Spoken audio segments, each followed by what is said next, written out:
Diablo!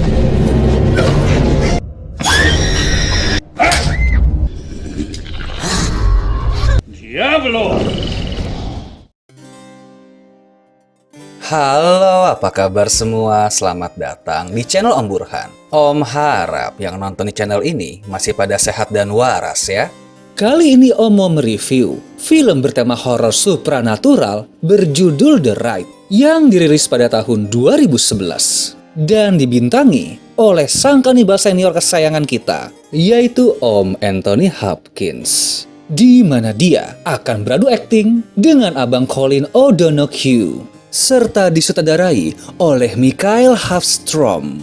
Konon film ini terinspirasi dari sebuah buku karangan Matt Baglio yang berjudul The Rite: The Making of a Modern Exorcist, di mana buku tersebut dibuat berdasarkan kisah nyata.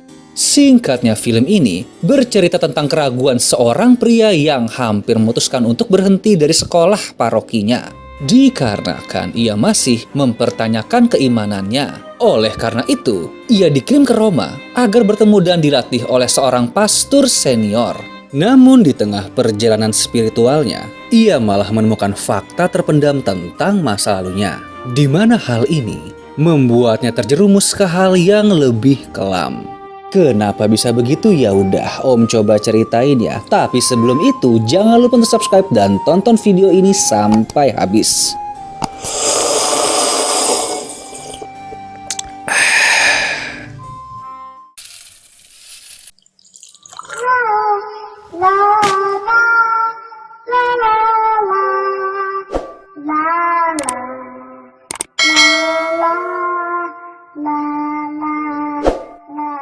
Time story.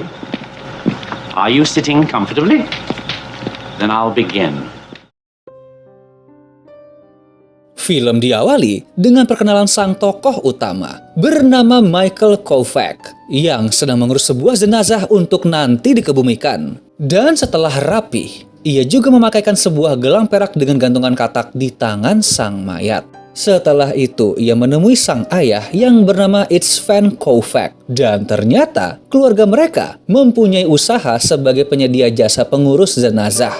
Scene pindah di mana Michael sedang berolahraga bersama Eddie. Di sana dia bercerita kalau sang ayah berniat memasukkannya ke sekolah seminari. Padahal dia ingin masuk ke tempat lain dan menentukan masa depannya sendiri. Namun sang ayah berkata kalau dia hanya diberi dua pilihan, yaitu menjadi pengurus mayat atau pastor gereja.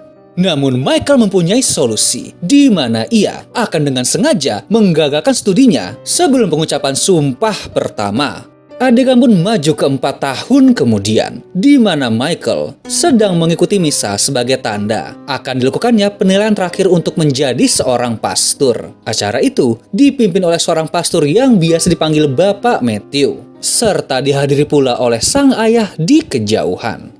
Setelah selesai, Bapak Matthew menghampiri Michael untuk bertanya kenapa nilai teologinya tiba-tiba menurun, dan mengira kalau Michael dengan sengaja membuat nilainya jatuh. Tapi atas hal ini, Michael berinisiatif mengirimkan surat pengunduran diri dari sekolah itu dengan alasan kurangnya iman. Lalu suatu malam, Michael sedang terlihat berjalan menerjang hujan. Gak lama, Bapak Matthew pun memanggil dan berusaha mengejarnya. Namun naas sang pastor tersandung trotoar dan payungnya jatuh ke arah jalan raya hingga menyebabkan kecelakaan. Michael pun terkejut dan segera menghampiri sang korban, di mana setelah itu ia dengan terpaksa memberkati wanita ini agar dapat berpulang dengan damai. Kemudian keesokan hari, Bapak Matthew mengajak Michael untuk membicarakan pengunduran dirinya dan berusaha menasihati niat muridnya tersebut dikarenakan ia percaya kalau anak ini punya potensi lebih. Tapi tekad pria ini sudah bulat dan bersikeras untuk keluar. Namun Bapak Matthew berkata, jika Michael tetap nekat, maka beasiswa yang telah ia terima akan dirubah menjadi pinjaman oleh pihak gereja dan harus dikembalikan. Oleh karena itu, sang pastor memberikan tawaran kepada Michael untuk mengikuti kursus pengusiran setan bagi pastor di Vatikan, guna menemukan jawaban atas keraguannya. Scene beralih, di mana Michael telah sampai di Vatikan untuk mengikuti kursus pengusiran setan. di mana kelas itu dipimpin oleh seorang pastor bernama Bapak Xavier. Lalu saat mengajar, sang pastor pun sempat berdebat dengan Michael karena dia mencampurkan masalah agama dengan sains. Setelah kelas selesai, Michael pun berkenalan dengan seorang wanita bernama Angeline yang merupakan salah satu peserta dalam kelas pengusiran setan. Kemudian Michael dipanggil oleh Bapak Xavier, lalu bilang kalau ia kenal baik dengan Bapak Matthew, di mana pria itu juga berkata kalau berharap banyak akan perkembangan Michael karena merasa muridnya itu mempunyai potensi yang besar. Lalu sang pastor pun bertanya, apakah kamu percaya dengan konsep sebuah dosa? Michael berpendapat ia tak percaya kalau iblislah yang membuat manusia melakukan perbuatan dosa, karena hal itu dilakukan atas kesadaran manusia itu sendiri. Tapi Bapak Xavier berpendirian kalau dosa yang dilakukan oleh manusia memang berasal dari iblis. Namun Michael berkata kalau manusia memang makhluk yang penuh dosa, jadi pada hakikatnya mungkin derajatnya sama dengan iblis. Jadi bagaimana bisa dapat melawan iblis juga? Tapi mendengar hal itu, Bapak Xavier hanya tersenyum dan menyarankan Michael untuk pergi menemui Bapak Lukas di kota Roma, di mana pastor itu adalah orang yang berpengalaman dalam ritual pengusiran setan selama puluhan tahun. Lalu berharap kalau pastor tersebut dapat menjawab segala keraguan Michael. Scene lanjut di mana Michael telah sampai di kediaman Bapak Lukas. Gak lama, sang pastor datang dan mempersilahkannya masuk ke rumah. Lalu bilang kalau ia akan mengajak Michael bertemu dengan seseorang. Gak lama datang, dua orang wanita, yaitu Andrea serta keponakannya yang bernama Rosaria, di mana saat ini sedang hamil dan menderita kerasukan iblis. Bapak Lukas pun mengajak Michael untuk menjalankan ritual pengusiran setan, lalu berkata agar selalu patuh terhadap semua ucapannya. Tapi dia bertanya, bagaimana sang pastor tahu kalau Rosaria sedang dirasuki? Lalu Bapak Lukas pun memintanya untuk mengeluarkan satu barang apapun lalu dimasukkan ke dalam sebuah kantong. Kemudian Michael mengisinya dengan uang dolar. Lalu saat masuk, sebelum memulai ritual, dia menyuruh Rosaria untuk menebak isi kantong yang dibawa Michael. Dan tanpa diduga, gadis ini dapat menjawabnya dengan tepat, di mana dia berkata kalau isi kantong itu adalah uang dolar Amerika. Dengan begitu, Bapak Lukas bisa sedikit memberikan pembuktian kalau Rosaria memang benar sedang dirasuki. Ritual pun dimulai dan Bapak Lukas mulai memprovokasi agar sang iblis segera muncul dan memberitahu namanya. Tapi nggak lama, gadis itu terlihat mulai gelisah dengan tangan yang menggaruk-garuk kepala dan pegangan kursi. Mengetahui hal itu, Bapak Lukas langsung meraih kitab dan air sucinya untuk segera melakukan ritual inti. Tanpa sengaja, Michael melihat sebuah gelang yang familiar. Namun ia tidak begitu memperdulikan dan terfokus pada Rosaria yang sedang dirasuki oleh sang iblis. Bapak Lukas terus membaca doa sambil menyiram air suci kepada gadis malang itu. Hingga akhirnya, ia berhasil menyadarkan Rosaria kembali dan ritual hari itu pun selesai. Tapi setelah itu, Michael terlihat bingung karena ritualnya hanya berjalan sebentar. Namun sang pastor berkata kalau ritual pengusiran setan bisa memakan waktu lama bahkan sampai bertahun-tahun. Tapi tetap saja Michael masih belum bisa percaya tentang keberadaan sang iblis. Bapak Lukas pun bercerita kalau dia juga pernah di dalam posisi yang sama dan sempat meragukan keimanannya. Namun setelah bersusah payah, ia dapat keluar dari kegelapan hatinya dan menerima keberadaan sang ilahi. Lalu saat kembali ke kota, dia pun bertemu dengan Angeline. Wanita ini pun bercerita kalau dia adalah seorang jurnalis. Dan alasannya mengikuti kursus pengusiran setan karena dia ingin membuat artikel tentang hal tersebut. Bahkan berupaya untuk bisa berbicara dengan Bapak Lukas. Namun karena dipersulit, dia pun berharap agar Michael mau bercerita tentang pengalamannya saat bertemu dengan Bapak Lukas. Kemudian memberikan kartu namanya untuk dapat dihubungi. Keesokan hari, ia kembali mengikuti kelas bersama Bapak Xavier, di mana dia tengah menceritakan tentang beberapa nama iblis tingkat tinggi, seperti Beelzebub, Leviathan, dan Baal. Namun tiba-tiba, lampu ruangannya mati, kemudian kelas pun dibubarkan. Lalu, Pastor Xavier bertanya kepada Michael tentang pengalamannya saat bertemu dengan Bapak Lukas. Dia pun berpendapat kalau Bapak Lucas telah mengancam seorang gadis hamil yang lebih membutuhkan bantuan medis daripada ritual pengusiran setan. Namun Bapak Xavier hanya menjawab kalau Bapak Lucas adalah orang yang paling berpengalaman di bidang itu dan yakin tentang hal yang dia lakukan adalah demi keselamatan sang gadis. Kemudian dia pun kembali ke kamar. Namun tanpa sengaja, saat merogoh isi kantong, dia menemukan sebuah gelang perak milik Rosaria di saku jasnya. Michael pun terkejut dan pergi ke tempat Bapak Lucas untuk mendapat penjelasan. Lalu akhirnya, dia kembali mengikuti ritual pengusiran setan bersama Rosaria. Setelah itu, Bapak Lucas bertanya, siapakah yang meletakkan gelang di saku jas Michael? Wanita ini pun bilang kalau yang melakukannya adalah sang iblis. Namun Michael tidak percaya dan menganggap gadis itu telah berbohong. Dikarenakan dorongan depresi karena telah dihamili oleh ayahnya sendiri. Ia pun mengembalikan gelang itu kepada Rosaria. Tapi ekspresi dan perilaku gadis itu langsung berubah seolah-olah ia kembali dirasuki oleh sang iblis.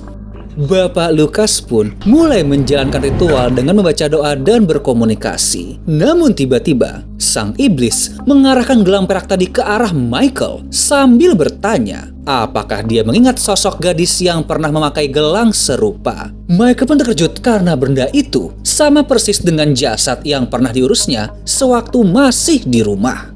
Setelah itu sang iblis pun terlihat murka dan berusaha untuk menyakiti Rosalia. Tapi Bapak Lucas tetap menjalankan ritual pengusiran. Namun gak lama, gadis ini terlihat susah bernafas. Lalu memuntahkan 3 buah paku besar. Setelah itu, Rosaria pun tersadar dan Bapak Lucas langsung memeriksa kandungannya. Saat semua terkendali, Michael bertanya apakah Rosaria pernah mendapat tindakan secara medis. Sang pastor menjawab kalau dirinya lah yang selalu memberikan tindakan medis. Bahkan pernah mengajak gadis itu ke rumah sakit untuk bertemu dengan psikiater, namun tidak membuahkan hasil. Tapi Michael masih ragu akan kondisi gadis ini, lalu menganggap kalau Rosaria hanya merasa trauma akan kehamilannya, sehingga dia kerap berhalusinasi, seakan-akan sedang dirasuki oleh sang iblis. Tapi Bapak Lucas kembali bertanya tentang suara aneh yang dihasilkan sewaktu dia berbicara. Mendengar hal itu, Michael pun langsung terdiam. Kemudian sang pastor menasihati untuk berhati-hati dengan sang iblis. Dikarenakan terlepas ia percaya atau tidak, hal itu tidak akan membuat Michael terlindung dari hal tersebut.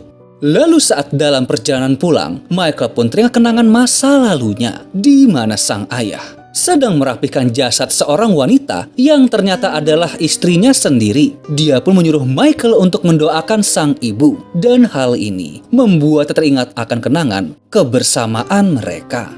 Kemudian dia kembali ke rumah Bapak Lucas. Namun kali ini pria tersebut mendapat panggilan dari seseorang, lalu mengajak Michael untuk ikut menemani. Mereka pun sampai ke tempat tersebut di mana ada seorang wanita yang berkata kalau anak lelakinya yang bernama Vincenzo tengah mengalami gangguan mistis. Bocah itu bercerita kalau sering diganggu dengan sosok seekor kuda hitam bermata merah yang selalu menendang dan menggigit dadanya. Bahkan anak ini dihasut untuk melakukan bunuh diri. Kemudian dia pun menunjukkan luka memar dan bekas gigitan yang ada di badannya. Setelah itu sang pastor meminta ibu Vincenzo untuk mengambil bantal sang anak, lalu memeriksa bagian dalam benda tersebut. Dan ternyata dia menemukan seekor katak kecil yang diyakini sebagai perwujudan iblis. Kemudian ia pun langsung membuangnya ke dalam perapian. Namun terlihat Vincenzo malah menatap Michael dengan tatapan aneh dan membisikkan sesuatu kepada sang ibu.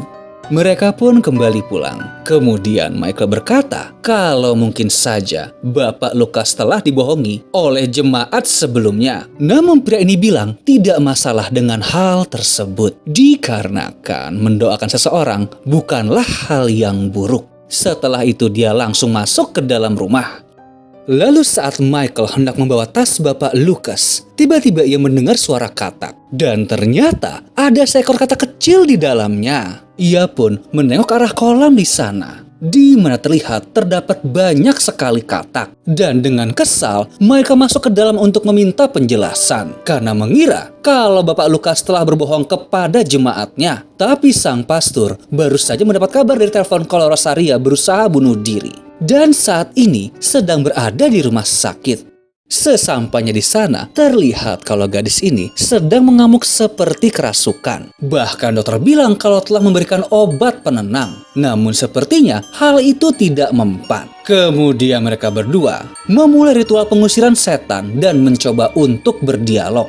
Lalu sang iblis bercerita kalau ia merasuki gadis itu lewat benih sang ayah dan berusaha untuk membunuhnya. Tapi Michael tetap meragukan eksistensi makhluk tersebut. Namun sang iblis malah menyebutnya sebagai seorang penyangkal dan bilang kalau Michael juga adalah seorang pembohong besar. Setelah itu Michael menghampiri Bapak Lukas yang terlihat sedang murung. Ia menegaskan kalau Rosaria tidak sedang kerasukan setan, melainkan hanya membutuhkan pengobatan medis akibat penderitaan yang dilaluinya. Bahkan sebelum pergi, ia menyerahkan tas yang tadi berisi katak, sambil sedikit menyindir tentang tipuan katak yang menurutnya telah dibuat oleh Bapak Lukas. Namun Bapak Lukas tetap memperingatkan Michael kalau iblis telah menipunya, di mana hal itu seakan memberi isyarat bahwa keberadaan katak itu bukan berasal dari dirinya. Scene pun berganti di mana tiba-tiba Rosaria terbangun dari tidurnya oleh gangguan sang iblis. Lalu saat di pagi hari, dia kembali terbangun karena mengalami pendarahan hebat. Oleh karena itu, gadis ini pun panik dan berusaha melepaskan ikatannya. Gak lama, Bapak Lukas serta sang bibi pun terbangun karena mendengar teriakan Rosalia. Namun semua sudah terlambat sebab gadis itu telah meninggal akibat pendarahan hebat dengan janin sang bayi yang sudah keluar dari perutnya. Michael pun datang dan menghampiri Bapak Lukas yang sedang bersedih sambil berkata kalau dirinya telah gagal menolong Rosaria dan mungkin iblis itu sudah berpindah ke tubuh orang lain. Namun Michael tidak menghiraukan perkataan tersebut dan setelah pergi, sang pastor pun hanya bisa menangis atas kematian Rosalia. Adegan beralih di mana Michael mengajak Angeline untuk bertemu dengan tujuan memberikan kesaksian terhadap pengalamannya saat bertemu Bapak Lukas. Lalu setelah itu, wanita ini juga menceritakan alasan sebenarnya kenapa dia mengikuti kursus pengusiran setan. Di mana selain untuk kebutuhan jurnalis, ia juga ingin mencari tahu lebih dalam tentang hal tersebut. Sebab dahulu, sang adik juga pernah mengalami hal yang serupa. Adegan berganti di mana Michael sedang bermimpi mengurus sebuah mayat. Dan gak lama, dia dihampiri oleh orang yang berpakaian seperti pastor, lalu membelai wajah Michael. Tapi tiba-tiba ia dicekik dan hal ini membuatnya terbangun. Setelah itu, Bapak Xavier datang ke kamarnya untuk menyampaikan kabar kalau ayah Michael sedang sakit. Ia pun menelpon dan mengetahui kalau sang ayah telah terkena stroke, kemudian berencana untuk pulang ke rumah. Lalu saat kembali ke kamar, ia pun terkejut karena melihat ada banyak katak tersebar di seluruh ruangan. Dia pun memutuskan tinggal di hotel. Namun saat di sana, ia melihat siaran berita kalau penerbangan ke luar negeri sedang ditutup dikarenakan telah terjadi hujan abu akibat letusan gunung berapi.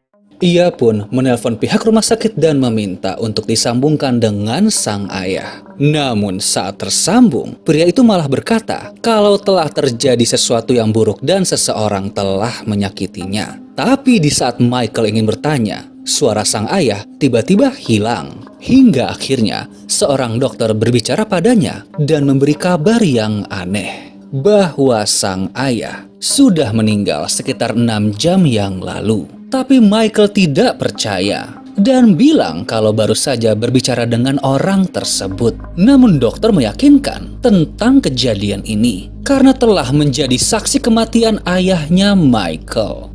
Dia pun terkejut dan bersedih atas kepergian sang ayah. Sekilas ia teringat di saat pemakaman sang ibu dan sebuah kartu pemberian ibunya. Namun gak lama, ia mendengar suara aneh dan melihat ke arah jendela, di mana ada banyak jejak kaki kuda di depan hotel.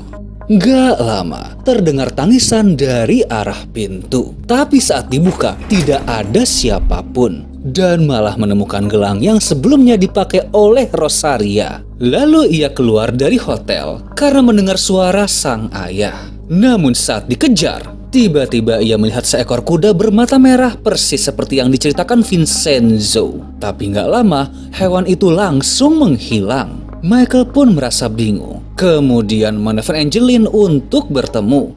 Lalu mereka pergi ke rumah Vincenzo untuk mencari tahu apa yang dahulu anak itu bisikan kepada sang ibu. Dan ternyata dahulu Vincenzo berbisik kalau ayah Michael akan segera mati. Di mana hal itu dia ketahui dari sang iblis. Dan ternyata mereka berdua sama-sama pernah bertemu dengan makhluk tersebut, yaitu dalam wujud kuda.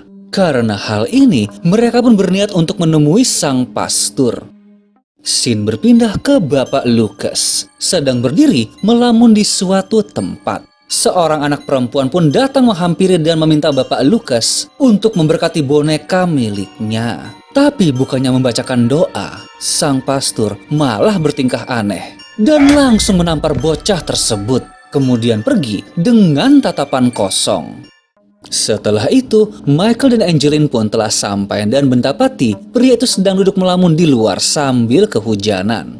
Dia pun menuntunnya masuk ke dalam rumah, kemudian bertanya apa yang telah terjadi. Bapak Lucas menjawab kalau ia telah melakukan sesuatu yang buruk dan menyadari dirinya telah dirasuki oleh iblis. Hal itu disadari semenjak ia mulai sulit berkonsentrasi dalam berdoa dan memuntahkan sebuah paku dari mulutnya. Bapak Lucas juga tahu kalau sang iblis mengenal Michael dan seluruh dosa-dosanya, lalu mengingatkan kalau teror ini hanya bisa dikalahkan ketika ia mulai percaya. Oleh karena itu, dia meminta Michael untuk segera menghubungi Bapak Xavier agar segera melakukan pengusiran setan atas dirinya. Lalu sebelum pergi, sang pastor juga meminta Michael untuk menguncinya dari luar.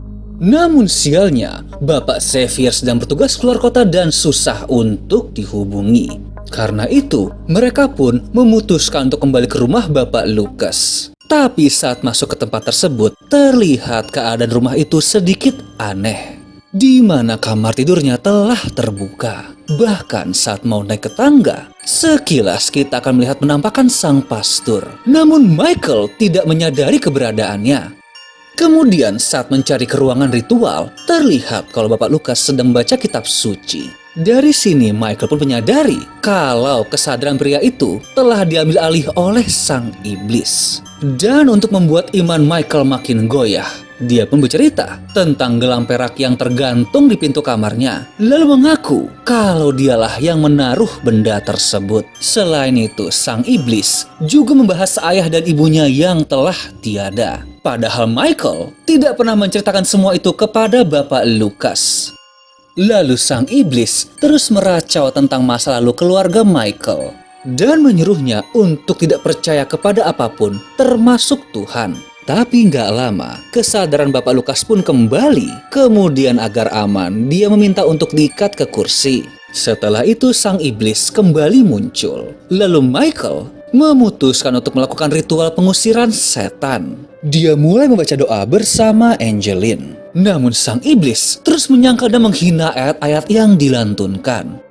Michael pun memaksa sang iblis untuk menyebutkan nama aslinya. Namun dibalas dengan hasutan yang membuat dia teringat akan ayah dan ibunya. Hingga pria ini merasa terguncang dan tidak bisa melanjutkan ritualnya. Namun Angeline berusaha menyemangati, sebab ia percaya kalau Tuhan telah menuntun Michael hingga saat ini.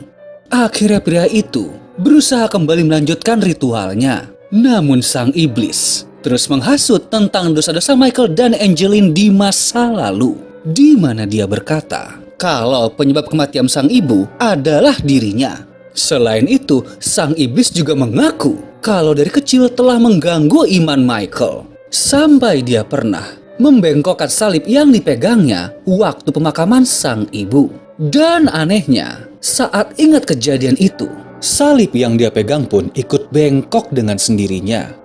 Lalu tanpa mereka sadari, ikatan tangan dan kaki Bapak Lukas mulai rusak secara perlahan. Dan saat terlepas, ia langsung mencekik Angeline. Michael pun berusaha menolong dengan memukul punggungnya. Namun sang iblis malah berbalik menyerang, sambil terus meminta untuk mempercayainya. Terlihat kalau Michael hampir terbawa oleh hasutan sang iblis. Namun dia berhasil memperkuat imannya. Bahkan salib yang dia pegang pun kembali lurus dan terus menyerang dengan lantunan doa hingga memaksa sang iblis menyebut nama aslinya, yaitu Baal. Kemudian menggunakan nama tersebut untuk mengusir sang iblis dari tubuh Bapak Lukas.